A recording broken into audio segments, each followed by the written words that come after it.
por más de un siglo, Portugal creó el mayor imperio comercial, controlando rutas, puertos, especias y el azúcar que endulzaba Europa. Irónicamente, ese sistema permitió el surgimiento del país y casi destruyó el imperio portugués. A inicios del siglo XVII, Holanda inició la Primera Guerra Mundial atacando dominios portugueses en América, África y Asia. Y así ciudades fueron tomadas, factorías saqueadas y rutas enteras cambiaron de mano. Esto nos lleva a preguntas como: ¿el imperio portugués financió el crecimiento económico de Holanda? ¿Quién estuvo detrás de la lucha entre holandeses y portugueses? ¿Qué localidades tomaron los holandeses? ¿Ese conflicto se habría evitado sin la Unión Ibérica? En el video de hoy vamos a explorar a fondo la Guerra Mundial luso-holandesa y descubrir cómo redefinió el equilibrio de poder en todo el mundo conocido. Antes de empezar, si te gusta nuestro contenido, hazte miembro del canal. Tendrás acceso a nuestro grupo, contenidos exclusivos y clases en vivo. La relación entre Portugal y la actual Bélgica y Países Bajos es muy antigua, remontándose a los orígenes de su historia. En el siglo XIV, al comenzar la dinastía de Avis, el infante Pedro recorre Europa y Tierra Santa, y desde Brujas habría ayudado en el matrimonio de su hermana, la infanta Isabel, con el duque de Borgoña. Esa infanta de Portugal inspiró la creación de la Orden del Toisón de Oro, una de las más prestigiosas de Europa. Con esa relación, muchos flamencos se establecieron en las Azores y el arte flamenco ganó presencia en Portugal. Durante el reinado de Don Manuel y el expansionismo portugués, muchas iglesias y monasterios tenían obras flamencas. Las grandes navegaciones también acercaron a Portugal y Holanda. Los portugueses fundaron factorías en Brujas en 1453 y en Amberes en 1499. Así los portugueses vendían sus productos en el centro de Europa y financiaban viajes más lejanos.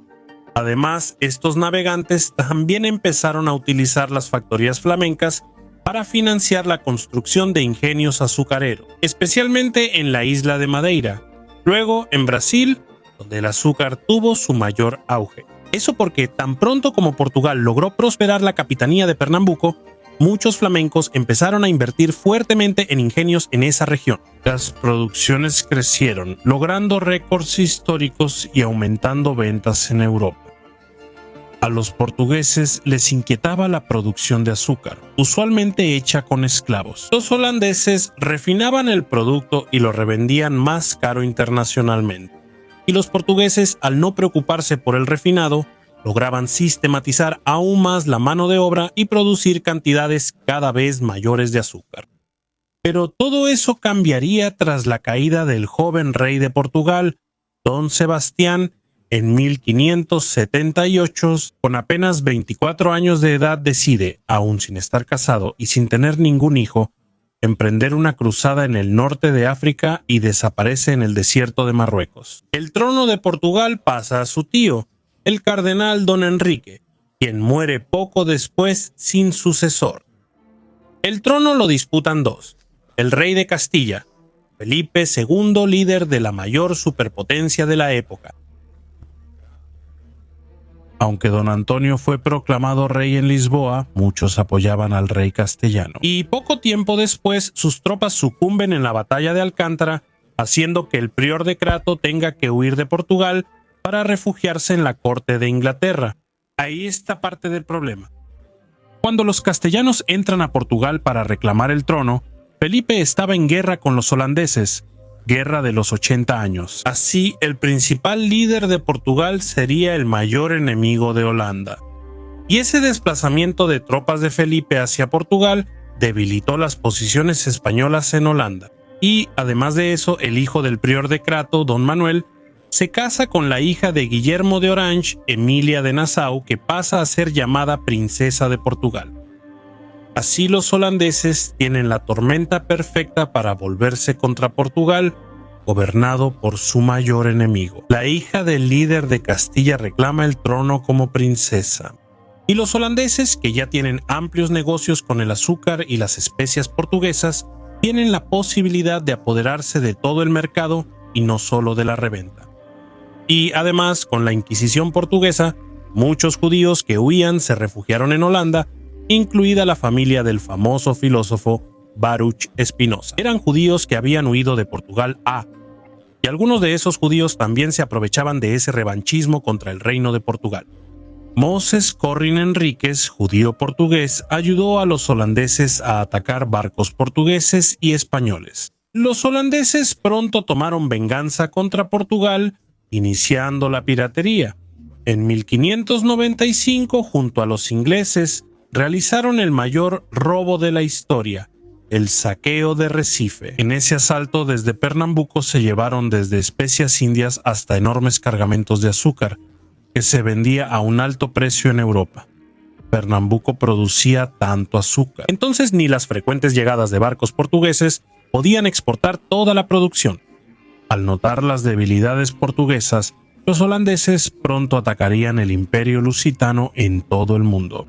En Asia, los holandeses atacan las Islas Molucas y a su vez también se alían con los japoneses para expulsar a los portugueses de Japón. Los holandeses también ayudaron a armar a los japoneses en sus luchas contra jesuitas y conversos al cristianismo. En Ceilán, hoy Sri Lanka, se aliaron con el Rajá para expulsar a los portugueses en 1639. En 1641 también invadieron y capturaron Malaca, importante enclave portugués. Pero los holandeses no tuvieron solo victorias en sus guerras contra los portugueses. Cuando los holandeses invadieron Macao con una poderosa escuadra de 13 barcos y más de 800 marineros contra solo 150 defensores portugueses, terminaron siendo derrotados.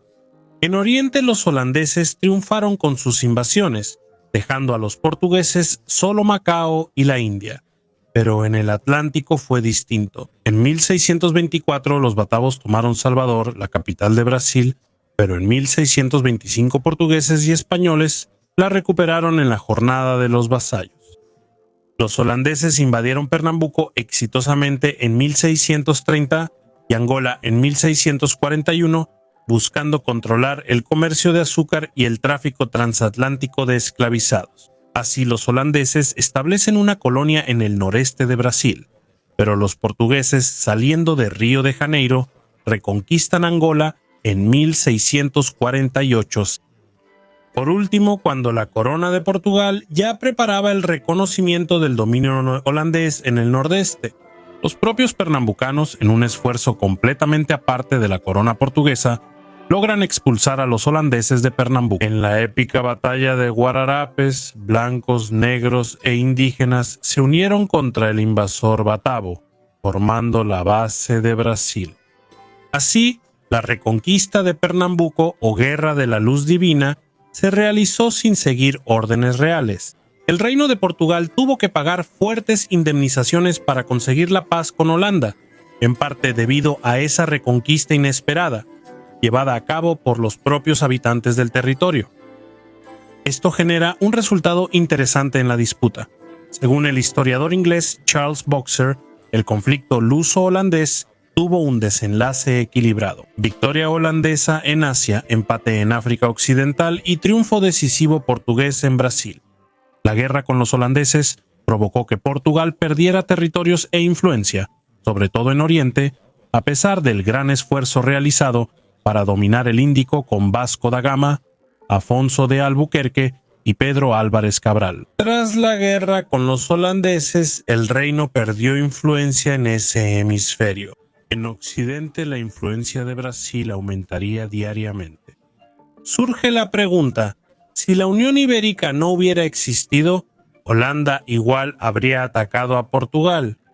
Y eso es lo que muchas veces podemos inferir. No solo porque el rey de Portugal era el principal enemigo de Holanda, sino también porque la hija de Guillermo de Orange reclamaba el título de princesa de ese reino. Pero a pesar de todo eso, no tenemos manera de saber si Portugal no sería objetivo de Holanda. Para muchas potencias europeas, el monopolio de Oriente y América por parte de Portugal era una gran injusticia.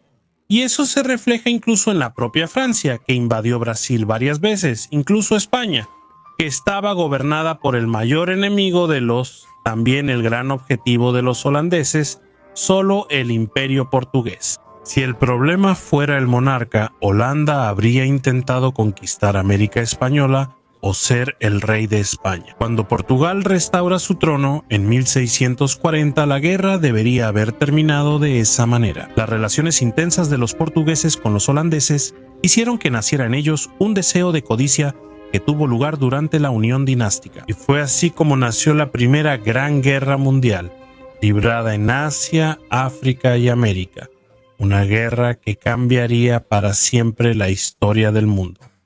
¿Ya sabías de la rivalidad entre holandeses y portugueses? ¿Qué te sorprendió más? Así que deja tu comentario ahora mismo para fortalecer nuestro trabajo y aprovecha para hacerte miembro del canal en este momento. Así podrás conocer mejor a la apasionada Chao.